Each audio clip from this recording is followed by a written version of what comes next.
Lexozelo izwe enkundleni zokuxhumana wengane zakwethu sibona lapha ke iGcokama Elitsha lesivezela iwele lwalo elincane abathi uMacal esende kanti ke ukholwe iminwe esitshintsha ikhomba phansi eMandaba.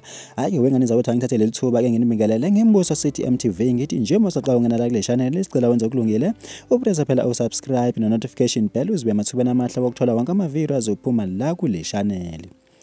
Hayi ke wengane zakwethu phana iGcokama Elitsha selisivezele phana indodana yalo bathi uMacal esende wathi ke umzukulu wakuphosa kwenyathi kushishilize emdletsheni isigodi wathi ke ubhuti ka same time. Hayi ke wengane zakwethu impela ke abantu abawuvala umlomo ngokufana kwendodana noyise phana bathi impela umthandeni ukhiphe iphotocopy yakhe ngazuthi impela ke wayimphika. Hayi ke wengane zakwethu ke impela ke abantu baphinde bakhale ngokuthi ke impela umthandeni unothando phana ezinganeni zakhe. Hayi ke wengane zakwethu ke ngozokholwa ke iminwe phela isitshintsha ibheka phansi phana eMandaba ukuthi ke kanti yena lo wabhuti lwana yena ke usikhombisa nini phela ezakhe. Hayi ke wengane zakwethu ke injalo ke indaba phana enkundleni zokuxhumana kodwa ke thina simbuso City MTV sitha ke sibambe la sidibana nje kwi video elandelayo.